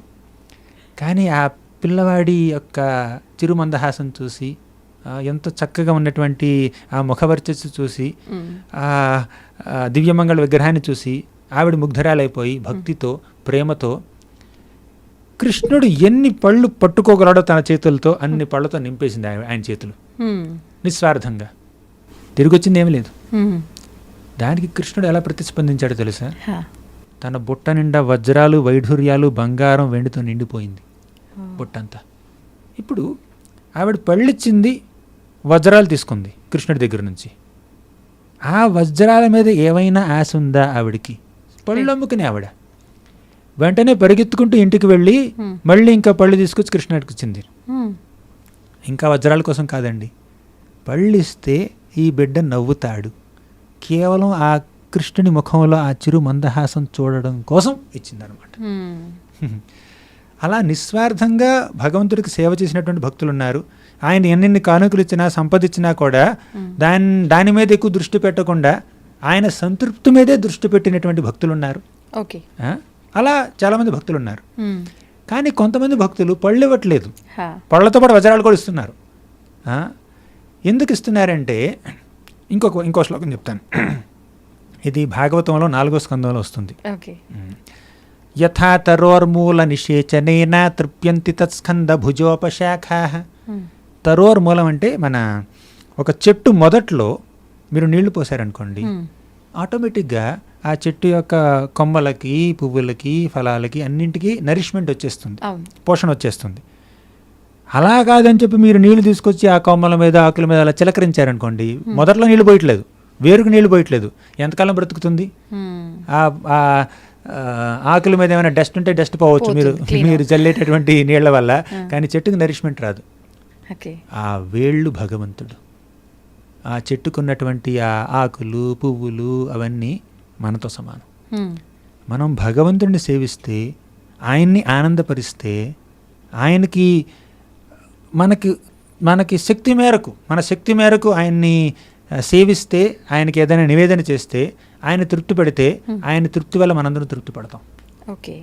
అంటే ఒక్క మాటలో చెప్పాలంటే, భగవంతుడి సేవ చేస్తే ఆ సేవ వల్ల భగవంతుడు తృప్తి పొందుతాడు కాబట్టి ఆ తృప్తి వల్ల మనందరం పోషింపబడతాం. అంటే మనందరి యొక్క ఆయన అధినేత ఆయన కాబట్టి, మన సృష్టికర్త ఆయన కాబట్టి, మనందరికీ మూలం ఆయన కాబట్టి, ఆయనకి సేవ చేస్తే, ఆయనకి ఏమైనా కానుకలు అర్పించినా, ఆయనకు మహా నైవేద్యం పెట్టినా కూడా అది మనకు పొట్ట నింపుతుంది. అదంతా స్పిరిచువల్గా జరుగుతుంది, మెటీరియల్గా జరగకపోవచ్చు, మన స్పిరిచువల్గా జరుగుతుంది అనమాట. అది ఆ రకంగా భగవంతుడి సేవ చేస్తే అందరూ సుభిక్షంగా ఉంటారు, అందరూ చల్లగా ఉంటారు. అది భగవంతుడి సేవ అనేది, భగవంతుడికి నైవేద్యం పెట్టడం అనేది, అది కేవలం ధనికులు వారి యొక్క హోదా చూపించుకునే మార్గం కాదు. అలా జరగవచ్చు కొన్ని చోట్ల, కానీ భగవంతుడి సేవ చేస్తే అందరూ సుభిక్షంగా ఉంటారు అన్న భావనతో చేస్తే అప్పుడు అందరికి ఆటోమేటిక్గా సుభిక్షత వస్తుంది అందరికీ. ఓకే ప్రభుజీ, చనిపోయిన వారు స్వర్గానికో నరకానికో వెళ్తారు వాళ్ళు చేసుకున్న పాప పుణ్యాలను బట్టి అంటుంటారు కదా, నిజంగా స్వర్గం నరకం అనేది ఉంటుందా? ఖచ్చితంగా ఉంటుంది. మరి స్వర్గం నరకం ఉండి మనం చేసిన కర్మల ప్రకారంగా అయితే ఇటో వెళ్తాం, మరి మళ్ళీ జన్మ ఉంటుంది అని కూడా అంటారు కదా, మరి మళ్ళీ జన్మ ఎలా తీసుకుంటారు? ఈ విశ్వంలో, యూనివర్స్లో 14 లోకాలు ఉన్నాయి. మనం మధ్యలోకంలో ఉన్నాం. ఏమిటది? భూమండలం, భూలోకం అని కూడా అనొచ్చు. పైన భవరలోకం, స్వర్గలోకం, జనలోకం, మహర్లోకం, తపలోకం, సత్యలోకం. సత్యలోకంలో బ్రహ్మ ఉంటాడు. ఇవి పైన ఉన్నటువంటి 7 లోకాలు. కింద ఇంకో 7 లోకాలు ఉన్నాయి. అతల వితల సుతల తలాతల మహాతల పాతాళ, అలా ఇంకో 7 లోకాలు ఉన్నాయి కింద. లోపల ఉంటాయి చాలా చిన్న చిన్న లోకాలు అవి. ఇప్పుడు భూలోకంలో ఉంటే అది కర్మభూమి. భూమి అంటే కర్మభూమి. ఇక్కడ కర్మలంటే 2 రకాలు, పాపకర్మ పుణ్యకర్మ. మూడో రకం కూడా ఉంది, అది భక్తి కర్మ. అది భక్తి కర్మ అంటే అది ఆధ్యాత్మికం. అంతే. పాపకర్మ పుణ్యకర్మ భౌతికం.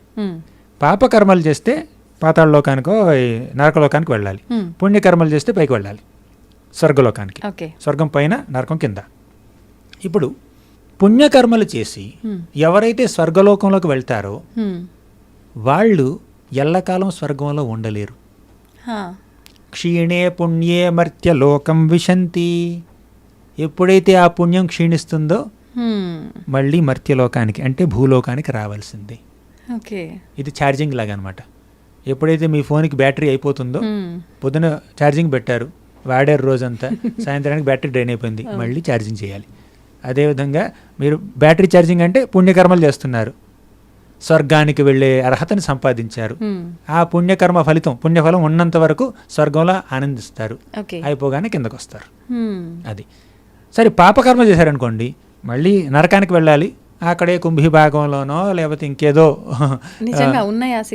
ఖచ్చితంగా సినిమాల్లో నూనెలో మసలే నూనెలో వేయటము ఖచ్చితంగా ఉంటాయి, ఖచ్చితంగా ఉన్నాయి. అవన్నీ గరుడ పురాణంలో ఉన్నాయి. భాగవత పురాణంలో కూడా 5వ స్కందం, శ్రీమద్ భాగవత పురాణం 5వ స్కందం 26వ అధ్యాయంలో 26 రకాల నరకలోకాలని వాళ్ళు వర్ణించారు.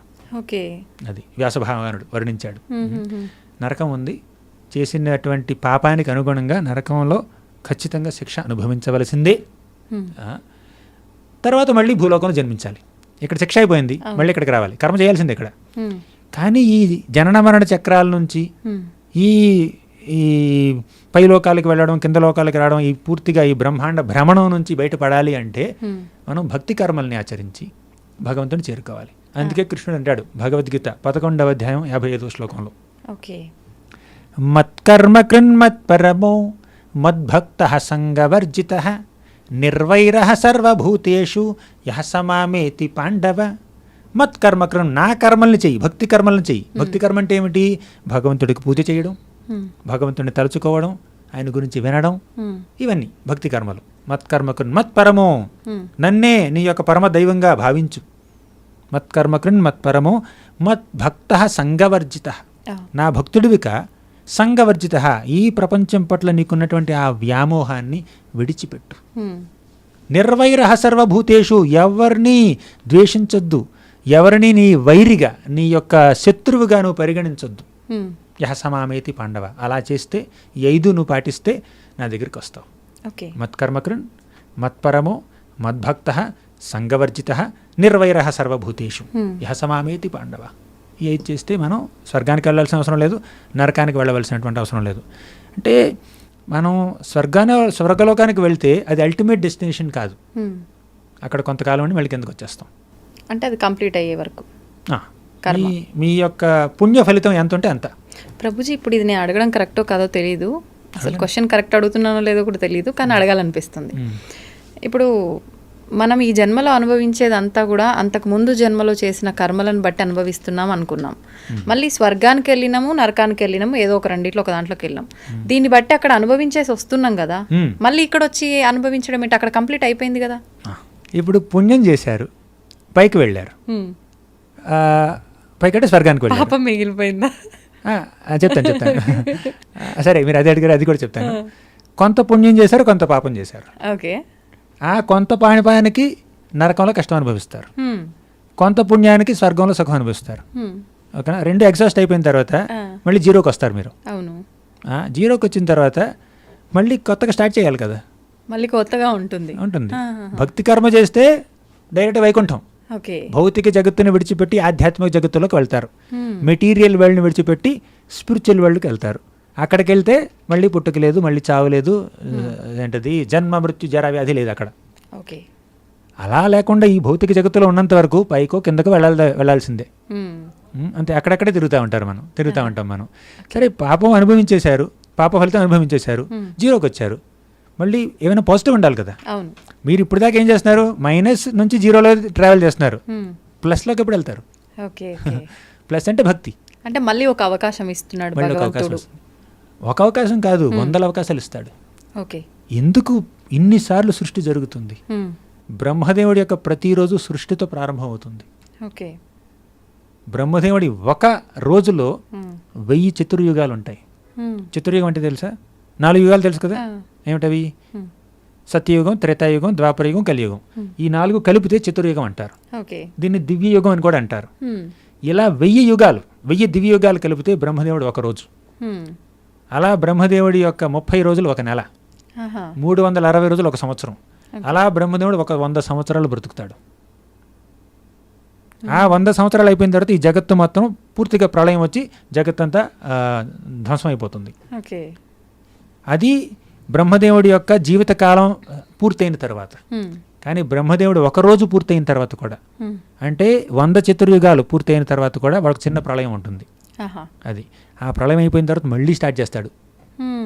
ఇప్పుడు సృష్టి స్టార్ట్ చేయడం అంటే ఈ బద్ధజీవుడికి ఇంకొక అవకాశాన్ని ఇవ్వడం.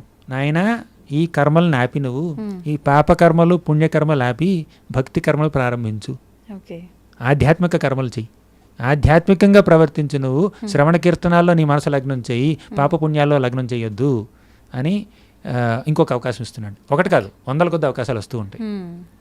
మన చేతుల్లో ఉంటుంది ఏం చేయాలనేది. ఇంకొక మాట మీరు అడిగినటువంటి క్వశ్చన్కి సంబంధించి, ఇప్పుడు ఇంకో జన్మెత్తాలంటే ఒకటి పాపం అనుభవించడం, పుణ్యం అనుభవించడం, అదొకటి. ఇంకోటి ఏమిటి తెలుసా? మిగిలిపోయినటువంటి కోరికలు తీర్చుకోవడం.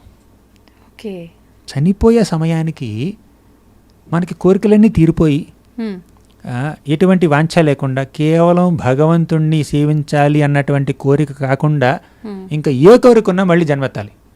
కానీ ఆ కోరిక మాత్రమే ఉందనుకోండి, భగవంతుని సేవించాలి అన్న కోరిక మాత్రమే ఉంటే ఇక ఈ భవబంధాల నుంచి విముక్తులైపోయి భగవద్ధామానికి వెళ్ళిపోవచ్చు, చక్కగా వైకుంఠానికో గోలోకానికో వెళ్ళిపోవచ్చు. కానీ ఇంకా కోరికలు మిగిలి ఉన్నాయి అనుకోండి, ఈ జీవితంలో నేను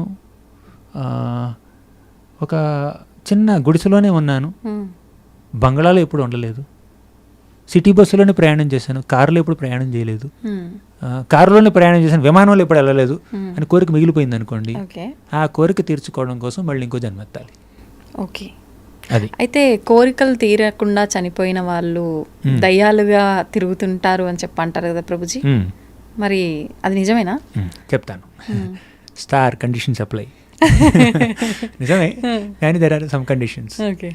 కోరిక తీరకపోతే ఆ కోరిక తీర్చుకోవడానికి మళ్ళీ జన్మెత్తాలి. ఇప్పుడు స్వర్గానికి వెళ్ళింది ఎందుకు? పుణ్య ఫలితం అనుభవించడం కోసం. నరకానికి వెళ్ళింది ఎందుకు? పాప ఫలితం అనుభవించడం కోసం. మళ్ళీ జన్మెత్తేది ఎందుకు? కోరిక తీర్చుకోవడం కోసం. ఓకేనా? అది మనం చెప్పుకున్నాం మనం. ఇప్పుడు కోరిక తీరలేదనుకోండి, మళ్ళీ జన్మెత్తడం ఒక ఆప్షన్. కానీ కోరిక తీరకుండా సూసైడ్ చేసుకున్నాడు అనుకోండి, ఆత్మహత్య. ఆత్మని ఎవరు హత్య చేయలేరు. ఆత్మహత్యను ఎందుకంటామంటే శరీరాన్ని హత్య చేసుకుంటున్నాడు కాబట్టి. ఆత్మకు చావలేదు. ఓకేనా? ఆత్మహత్య అంటే, ఆత్మ అన్న మాటకి ఎన్నెన్నో పదాలు అర్థాలు ఉన్నాయి. ఆత్మ అంటే ఒక సోల్, ఒక వ్యక్తి. ఆత్మ అంటే పరమాత్మ కూడా. ఆత్మ అప్పుడప్పుడు బాడీని కూడా ఉద్దేశించడానికి ఆత్మ అంటుంటాం, అప్పుడప్పుడు మనసును కూడా ఆత్మ అంటుంటాం. సరే, ఆత్మహత్య అంటే శరీరాన్ని కిల్ చేసుకోవడం. అంటే ఒక ఘోరమైనటువంటి పాపం చేసి, మహాఘోరమైనటువంటి పాపం చేసి, ఆత్మహత్య ఒక ఘోరమైనటువంటి పాపం. ఇంకా చాలా చాలా ఘోరమైనటువంటి పాపాలు ఉన్నాయి. అటువంటి పాపాలు చేసినటువంటి వ్యక్తులకి మళ్ళీ ఒక స్థూల శరీరం దొరకదండి. దొరకకుండా వాళ్ళు సూక్ష్మ శరీరంలో, వారికి బుద్ధి ఉంటుంది, మనసు ఉంటుంది, అహంకారం ఉంటుంది. అలా సూక్ష్మ శరీరంలో, స్థూల శరీరం లేకుండా, విజిబుల్ బాడీ లేకుండా అలా తిరుగుతూ ఉంటారు. వాళ్ళని దెయ్యాలంటారు. వాళ్ళు తీరని కోరికల వల్ల, పైగా కోరికలు తీర్చుకోవడం కోసం మహాపాపాలు చేయడం వల్ల, చెప్పదగినటువంటి పాపాలు చేయడం వల్ల వాళ్ళకి స్థూల శరీరం రాదు. చాలా వరకు, చాలా చాలా కాలం వరకు ఛాన్సే ఉండదంటారా? ఛాన్స్ ఉంటుంది, ఏదో ఒక రోజు ఛాన్స్ ఉంటుంది.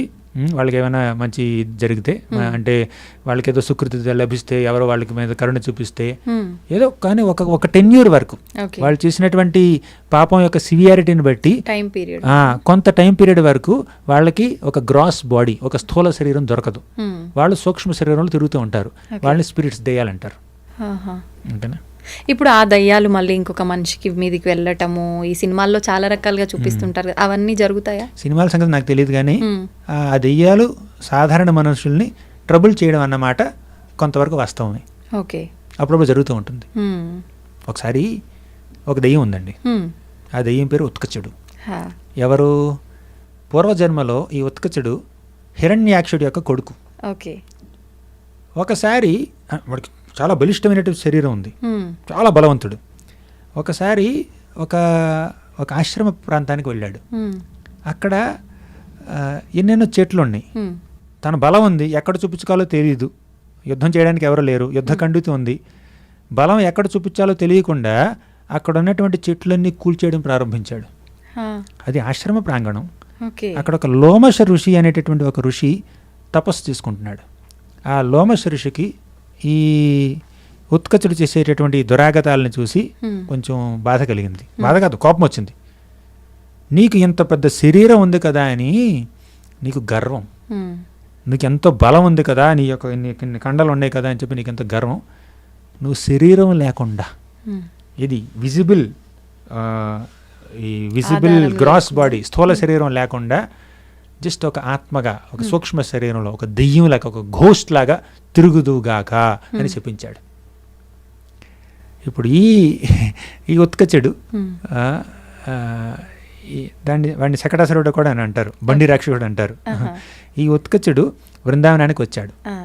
అక్కడ ఒకసారి యశోదామాత, కృష్ణుడు 3 నెలల పసికందు కృష్ణుడు, హ్మ్. ఆ కృష్ణుడిని ఒక బండి కింద పడుకోబెట్టింది అనమాట. హ్మ్. పాలిచ్చి పడుకోబెట్టింది.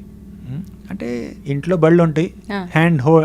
హౌస్ హోల్డ్ కార్ట్స్ అనమాట, వుడెన్ కార్ట్స్. ఆ బండి మీద ఏవో సామాన్లు ఉన్నాయి, హ్మ్. తపేళాలు, దాన్ని ఏమంటారు, గిన్నెలు, అవన్నీ గిన్నెలు, ఉన్నాయి. ఆ. అవన్నీ ఉన్నాయి. కింద పడుకున్నాడు కృష్ణుడు. హ్మ్. ఈ ఉత్కచుడు ఏం చేశాడు? ఆ బండిలోకి ప్రవేశించాడు. ఆ. తనకా స్థూల శరీరం లేదు, లేదు. ఈ సూక్ష్మ శరీరంతో ఈ ఘోస్ట్ లాగా, దెయ్యం లాగా ఆ బండిలోకి ప్రవేశించాడు. హ్మ్. ఆ బండి యొక్క బరువును పెంచాడు. అలా కృష్ణుడి మీద అలా పడిపోవడానికి ప్రయత్నించాడు. కృష్ణుడు చంపాలని చూశాడు. ఓకే. కృష్ణుడు అప్పుడు 3 నెలల పసికందు, ఆ. నిద్రపోతున్నాడు. నిద్ర లేచాడు. హ్మ్. నిద్ర లేవగానే తల్లి పక్కన కనపడాలి, హ్మ్. కనపడలేదు.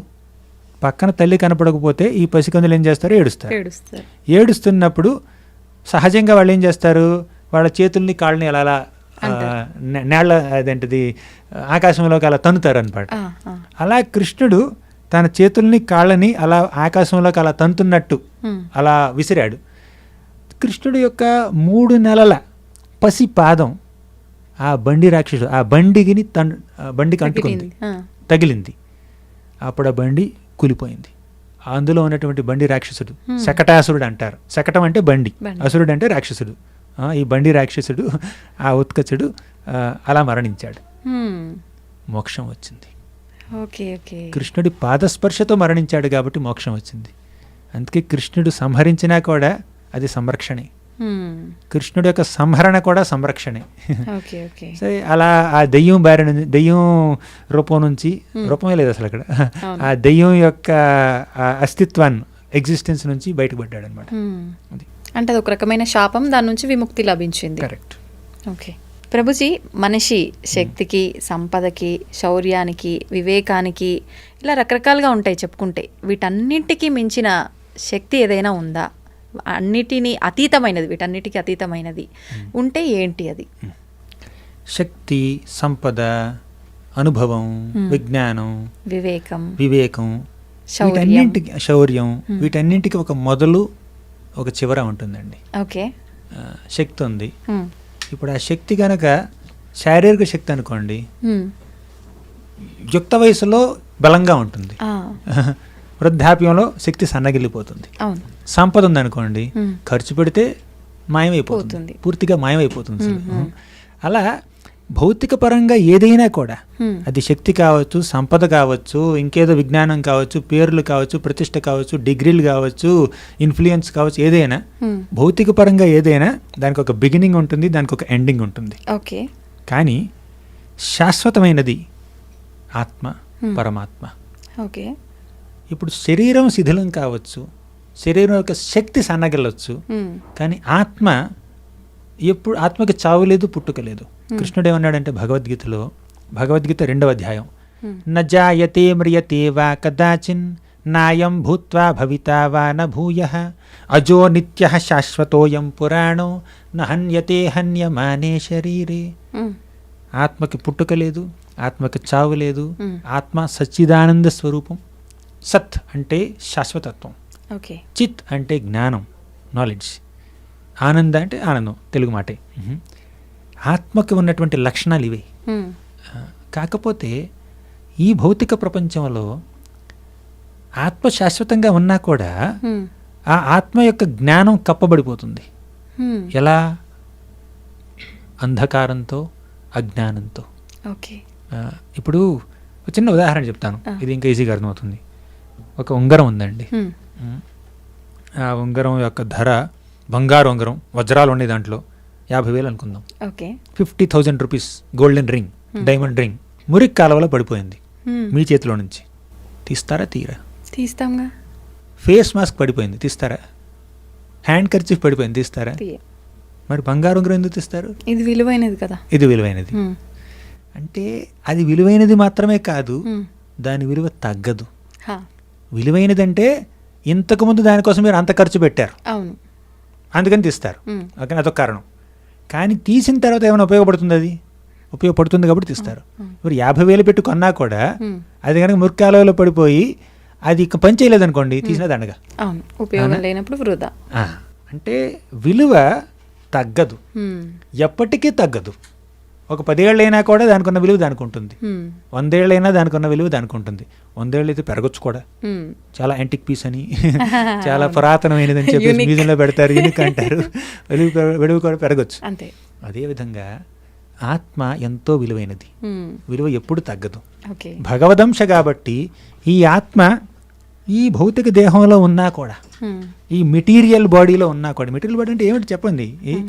మాంసం, రక్తం, నరాలు, ఎముకలు, మలమూత్రాలు, ఇంతే శరీరం. ఇది శరీరం శిథిలం అయిపోతుంది, దాని శక్తి శిథిలం అయిపోతుంది, అది సంపాదించినటువంటి డబ్బు, పరపతి అంతా కూడా పోతుంది. కానీ ఆత్మ విలువ తగ్గదు. అవునా? ఆత్మ ఈ శరీరం పోతే ఇంకో శరీరంలోకి వెళ్తుంది, అది పోతే ఇంకో శరీరంలోకి వెళ్తుంది. అసలు లిబరేషన్ వచ్చేస్తే, ముక్తి వచ్చేస్తే ఇక శరీరం పనే లేదు, పైకి వెళ్ళిపోతుంది. అది ఆధ్యాత్మిక శరీరంలో చక్కగా భగవంతుని సేవించుకుంటుంది అన్నమాట ఆత్మ. మోక్షం పొందడం అంటారు. మోక్షం పొందడం అంటే ఒక ఆధ్యాత్మిక స్వరూపంలో భగవంతుడికి శాశ్వతంగా ఆధ్యాత్మిక జగత్తులో సేవ చేసుకోవడం, అది మోక్షం. అల్టిమేట్ డెఫినేషన్ ఆఫ్ మోక్షం. అది మన యొక్క న్యాచురల్ కాన్స్టిట్యూషనల్ పొజిషన్, మన యొక్క సహజ స్థితి అది. సో ఆ స్థితి పొందే వరకు ఇక్కడ కష్టాలు పడాల్సిందే. అంటే ఆత్మ వీటన్నిటికి అతీతమైంది. ఈ భౌతికంగా ఉన్నటువంటి ఏ సంపదలకైనా శక్తులకైనా అతీతమైనది ఆత్మ. ఆ ఆత్మ కన్నా గొప్పది పరమాత్మ. పరమాత్మ అంటే భగవంతుడు. ఆ భగవంతుడికి అంశ ఆత్మ. వీళ్ళిద్దరూ ఆత్మ పరమాత్మలు, భగవంతుడు భక్తుడు, వీళ్ళిద్దరూ మీరు చెప్పిన ఆ పెద్ద లిస్ట్ అన్నిటికీ అతీతం, శాశ్వతం. అది ఆత్మ పరమాత్మ. నిజంగా చాలా చక్కటి ఇన్ఫర్మేషన్ ప్రభుజీ. నా సందేహాలన్నింటిని కూడా పూర్తిగా క్లియర్ చేసేసారు మీ మాటలతో, మీరు చెప్పిన విషయాలతో. ధన్యవాదాలు ప్రభుజీ. Hare Krishna. Thank you very much. Thank you. మీ స్టూడియోకి వచ్చి మీతో ఇటువంటి ఆధ్యాత్మిక విషయాల మీద చర్చించడం, భగవద్గీతలో నుంచి, భాగవతంలో నుంచి నాకు తెలిసిన 4 మాటలు మీ అందరితో షేర్ చేసుకోవడం నాకు కూడా ఎంతో ఆనందాన్ని కలిగించింది. చాలా చక్కటి ప్రశ్నలు అడిగారు మీరు. సో మీ క్వశ్చన్స్ కూడా congratulations. Thank you very much.